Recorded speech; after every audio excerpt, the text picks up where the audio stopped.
Lumière sur l'Arc en Vadrouille, un voyage artistique organisé par l'Arc Scène Nationale du Creusot en Saône-et-Loire. C'est du 2 au 15 novembre et les artistes programmés à l'Arc font le mur et s'en vont en vadrouille dans les villes et villages de la communauté urbaine Creusot-Monceau. On découvre donc les différentes étapes de l'Arc en Vadrouille avec Quentin Carissimo Bertolas, secrétaire général de l'Arc. Bonjour. Bonjour.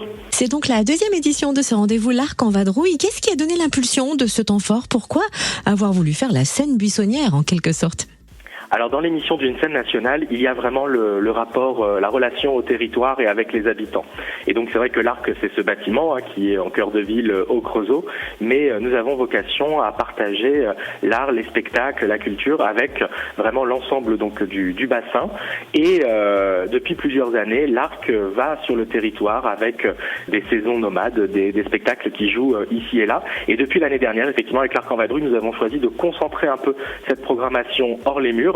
Et avec le succès de l'édition précédente, on avait vraiment envie de continuer sur cette dynamique et c'est vraiment un plaisir que d'accompagner les artistes à la rencontre des habitants et ces artistes qui s'installent bien dans les villages de la communauté urbaine Creusot-Monceau. Alors jetons un œil sur l'itinéraire de l'Arc en Vadrouille, départ mercredi 2 novembre avec un acteur truculent, Jérôme Ronget, de la compagnie La Martingale, qui va en quelque sorte marcher sur des œufs. Quel spectacle va-t-il présenter ?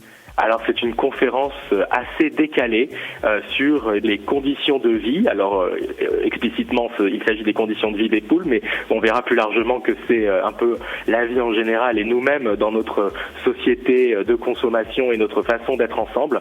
Jérôme Rouget, c'est un comédien absolument génial qui manie la langue et l'humour parfois un peu comme le faisaient des proches. Et certains et certaines spectateurs du territoire vont peut-être les souvenirs de son passage la saison dernière, donc cette fois à l'Arc, avec le spectacle Plaire abécédaire de la séduction. Et donc on avait envie de continuer à rire en nous interrogeant quand même pourquoi les poules préfèrent être élevées en batterie. On poursuit notre petite virée dans la communauté urbaine Creusot-Monceau en posant nos valises cette fois au gymnase de Montchanin le week-end du 5 à 6 novembre pour découvrir le tir sacré. Mais c'est quoi le tir sacré ? Alors le tir sacré, c'est l'hommage de Marine Collard, chorégraphe, accompagnée d'une danseuse pour ce duo chorégraphique qui est vraiment un hommage au monde du sport. Marine Collard, elle a cette passion pour le commentaire sportif, le commentaire radiophonique notamment, avec la passion que ces journalistes ont pour nous donner à voir des images que justement nous ne voyons pas. Et elles essayent, avec ce rythme, ce beat presque, en bande son, de reconstituer toutes ces images.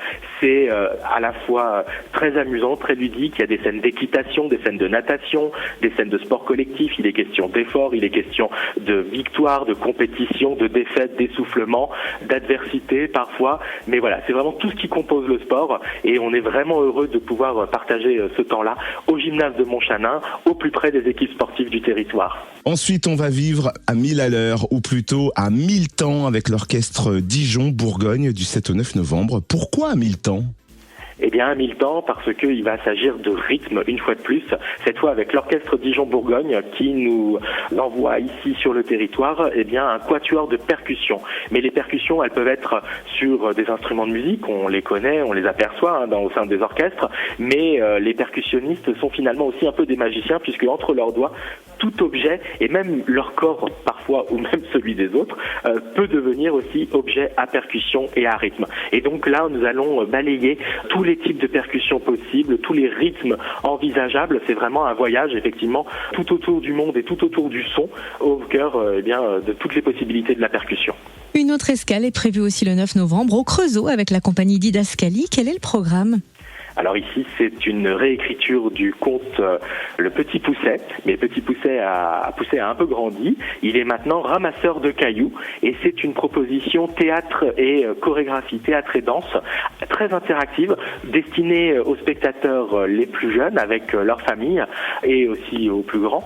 Et chacun et chacune va être amené par le danseur à entrer dans ce spectacle et à construire la narration chorégraphique avec lui, puisque cette danse et le dénouement de ce spectacle se construira avec le public.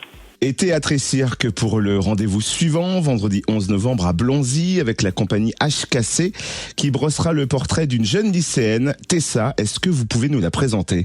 Alors Tessa, c'est cette jeune fille qui en a marre de tout ce que l'étiquette du féminin semble lui coller à la peau. Tu dois être douce, tu dois être gentille, tu dois être ceci, cela. Et elle a l'impression que l'étiquette masculin est un peu plus enviable. Et elle, en fait, tout ce qu'elle voudrait, c'est juste pouvoir être qui elle a envie d'être et comme elle a envie d'être. C'est un spectacle sur l'acceptation de soi, l'affirmation de soi.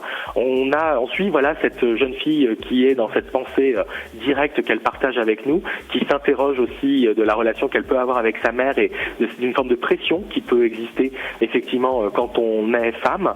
Et la particularité de ce spectacle, c'est qu'il est joué donc par une circassienne, puisque Tessa évolue dans une roue cirque, c'est cette grande roue à taille humaine, et sur la piste, la roue creuse des sillons qui vont au plus profond de son histoire personnelle et familiale pour sortir effectivement tous ces éléments qui la mettent parfois un peu dans un carcan dont elle cherche à s'échapper. Et terminus à Torcy, dimanche 13 novembre, avec un spectacle familial, lequel ?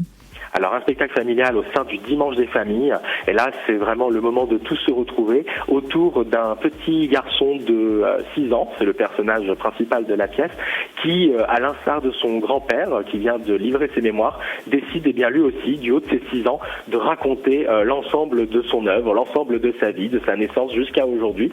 Alors il manie pas encore complètement les mots et l'écriture de la façon dont il voudrait pour pouvoir léguer effectivement cette œuvre à la postérité, mais il va trouver des subterfuges pour partager encore ses souvenirs qui sont parfois un peu confus, parfois plus nets, parfois fantaisistes. Et une des façons dont notamment il peut le faire, c'est de l'inscrire dans des chansons, parce que dans les chansons se posent vraiment tous les souvenirs et tout ce que l'on ressent. Donc c'est un spectacle théâtre et musique, et on est vraiment très très heureux de le proposer au C2 à Torcy, dans le cadre du Dimanche des familles, c'est-à-dire qu'il y aura des ateliers avant-après, en partenariat avec la Maison des familles de Torcy, avec la compagnie, un moment festif aussi, puisque ce sera le final de l'Arc en Vadrouille, avec la boum des familles à partir de 16h. On espère vraiment célébrer tous ensemble ce joli temps, cette jolie traversée du territoire avec les artistes et les spectacles. Et où peut-on retrouver tout le programme de l'Arc en Vadrouille ? Alors sur le site internet de l'Arc, l'arcscenenationale.fr. Merci infiniment Quentin Carissimo Bertola, secrétaire général de l'Arc Scène Nationale au Creusot. Merci beaucoup.